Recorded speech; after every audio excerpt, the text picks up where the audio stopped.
السلام علیکم عزیز دوستو، آج میں آپ کو ایک ایسے شخص کی کہانی سنانے جا رہا ہوں جو بنیادی طور پر یہودی تھا، مگر اس نے ایک مسلمان سے متاثر ہو کر بے شمار لوگوں کو مسلمان کیا۔ کہانی کچھ اس طرح ہے کہ ترکی کے رہنے والے ایک شخص ابراہیم نے فرانس میں رہائش اختیار کر رکھی تھی۔ اس شخص ابراہیم نے ایک رہائشی علاقے میں دکان بنا رکھی تھی جس میں اس نے گھریلو استعمال کی اشیاء رکھی ہوئی تھی، جس میں بچوں کے کھانے پینے کی اشیاء جیسے آئس کریم، چاکلیٹ اور گولیاں، ٹافیاں بھی رکھی ہوئی تھی۔ لوگ ابراہیم کو انکل ابراہیم کہہ کر پکارتے تھے۔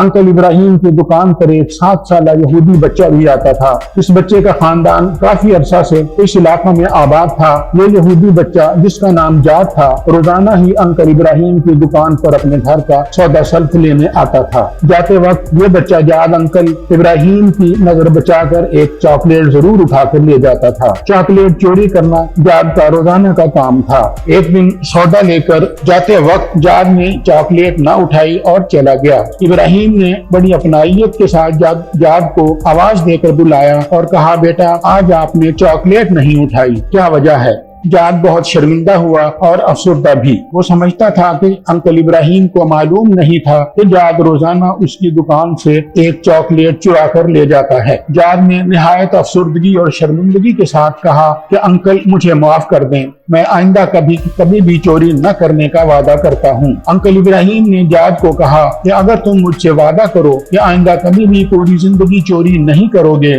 تو روزانہ ایک چاکلیٹ مفت لے جایا کرنا۔ جاد نے انکل ابراہیم سے آئندہ کبھی بھی چوری نہ کرنے کا وعدہ کر لیا۔ اس دن کے بعد سے اس یہودی بچے جاد اور انکل ابراہیم کے درمیان تعلقات مزید گہرے ہوتے چلے گئے۔ وقت گزرنے کے ساتھ ساتھ جاد نے انکل ابراہیم کو اپنے ماں باپ کا درجہ دے دیا اور اپنا ہر معاملہ انکل ابراہیم کے ساتھ شیئر کرنے لگا۔ جب کبھی جاد کو کوئی پریشانی لاحق ہوتی تو وہ انکل ابراہیم کے پاس چلا آتا۔ ایسے میں انکل ابراہیم اپنی میز کی دراز سے ایک کتاب نکال کر جاد کو دیتے اور کہتے کہ اس کتاب کو کہیں سے بھی کھول کر مجھے پکڑاؤ۔ جاد وہ کتاب لے کر کھولتا اور انکل ابراہیم کو پکڑا دیتا۔ انکل ابراہیم ان کھلے ہوئے صفوں کو پڑھ کر جاد کو اس کے مسئلے کا حل بتا دیتے۔ جاد انکل ابراہیم کی بات سن کر مطمئن ہو کر واپس چلا جاتا۔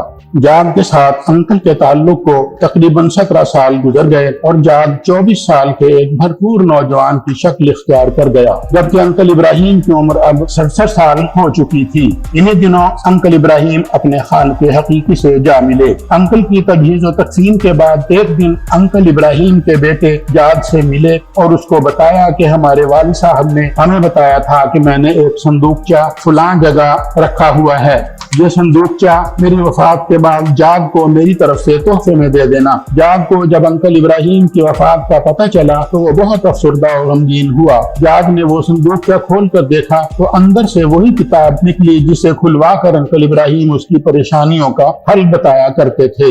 جاد نے وہ صندوقچہ انکل کی نشانی کے طور پر اپنے گھر میں رکھ لیا۔ وہ اپنے روزمرہ کے کاموں میں مصروف رہنے لگا کہ ایک دن اسے ایک پریشانی نے آن گھیرا۔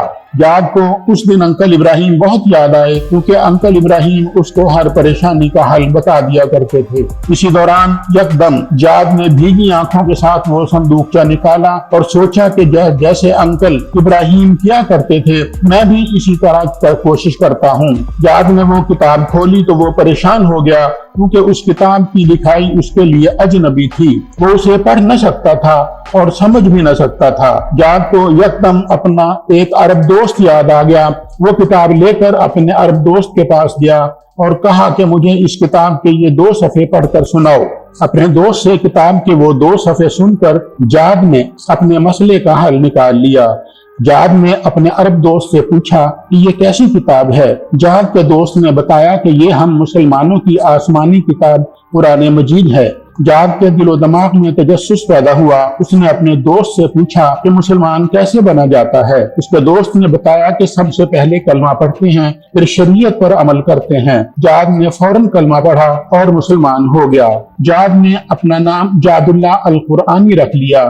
جاد اللہ القرآنی نے قرآن کی تعلیم حاصل کی، دین محمدی صلی اللہ علیہ وآلہ وسلم کی تعلیم حاصل کرنے کے بعد دین الہی کی تبلیغ شروع کر دی۔ ایک دن جاد اللہ القرآنی انکل ابراہیم کے دیے ہوئے قرآن کو پڑھ رہا تھا تو اس میں سے ایک نقشہ جاد اللہ کے ہاتھ لگا۔ وہ نقشے کو دیکھنے لگا۔ جاد اللہ نے دیکھا کہ اس نقشے میں بر اعظم کے ارد گرد دائرے کی شکل میں لکیر کھینچی ہوئی ہے اور انکل ابراہیم کے دستخطوں کے ساتھ ایک قرآنی آیت بھی لکھی ہوئی ہے جس کا ترجمہ ہے کہ اپنے رب کے راستے کی طرف دعوت دو، حکمت اور عمدہ نصیحت کے ساتھ۔ جاد اللہ اب ایک نہایت ہی دیندار شخص تھا۔ یہ آیت پڑھ کر اسے یوں محسوس ہوا کہ جیسے یہ آیت اسی کے لیے ہے اور انکل ابراہیم کی طرف سے وصیت ہے کہ جاؤ اور افریقہ میں دین الہی کی تبلیغ کرو۔ جاد اللہ اب تک یورپ میں 6000 سے زائد افراد کو دائرہ اسلام میں داخل کر چکا تھا۔ یہ نقشہ دیکھنے کے بعد جاد اللہ القرآنی نے افریقہ میں تبلیغ دین کا ارادہ کر لیا۔ وہ یورپ چھوڑ کر افریقہ چلا گیا۔ وہاں سوڈان، یوگنڈا، کینیا اور گرد و نواح کے علاقوں میں دعوت حق دینے پر کمر باندھ لی۔ جاد اللہ القرآنی نے مشکل سے مشکل راستوں کی پرواہ نہ کرتے ہوئے اسلام کے لیے وہ خدمات سر انجام دی کہ ان کی کاوشوں کے نتیجے میں تقریباً 60 لاکھ افریقی عوام نے اسلام کو بطور دین قبول کیا۔ جاد اللہ القرآنی بعض اوقات انکل ابراہیم کو یاد کر کے آپ دیدہ ہو جایا کرتے تھے۔ وہ اکثر سوچتے تھے کہ انکل ابراہیم کے ساتھ ان کا تعلق تقریباً 17 سال تک رہا۔ اس دوران انکل ابراہیم نے کبھی بھی ان کو محسوس نہیں ہونے دیا کہ وہ غیر مسلم ہے اور نہ ہی کبھی انکل نے ان کو مسلمان ہونے کے لیے کہا۔ یہ انکل ابراہیم کا اخلاقی رویہ ہی تھا جس نے جاد اللہ کو اسلام قبول کرنے کی طرف مائل کیا۔ انکل ابراہیم کے رویہ میں ذرہ برابر بھی جبر نہیں تھا۔ جاد اللہ القرآنی نے اپنی زندگی کے تقریباً 30 سال افریقہ کے مشکل ترین ماحول میں گزارے۔ آخر افریقہ میں پائی جانے والی مختلف بیماریوں میں مبتلا ہو کر جاد اللہ القرآنی 2003 عیسوی میں تقریباً 54 سال کی عمر میں داعی اجل کو لبیک کہتے ہوئے اپنے خالق حقیقی سے جا ملے۔ وہ اس قدر فیوز و برکات کے حامل تھے کہ ان کی والدہ ماجدہ نے جاد اللہ کی وفات کے بعد تقریباً 70 سال کی عمر میں اسلام قبول کیا۔ جاد اللہ القرآنی ایک عظیم شخصیت تھے۔ ان کا مسلمان ہونا قرآن کا ایک معجزہ تھا۔ انکل ابراہیم اگرچہ کوئی عالم دین اور مبلغ اسلام نہ تھے بلکہ ایک عام مسلمان تھے، مگر وہ اسلام کی حقیقی روح سے روشناس تھے۔ ان کا اسلامی اخلاقی رویہ لاکھوں انسانوں کے مسلمان ہونے کا سبب اور ذریعہ بنا۔ انکل ابراہیم کے اخلاق سے متاثر ہو کر ایک شخص یہودی جاد سے جاد اللہ القرآنی بنا اور اس اکیلے شخص کی دینی خدمات کے سبب 20 کروڑ سے زیادہ افریقی مشرف با اسلام ہوئے۔ دوستو، اب تک کے لیے اتنا ہی۔ انشاءاللہ ایک اور مزید بہترین واقعہ کے ساتھ آپ کی خدمت میں انشاءاللہ جلد حاضر ہوں گا۔ تب تک کے لیے اجازت دیجیے، اپنا خیال رکھیے گا۔ اللہ حافظ۔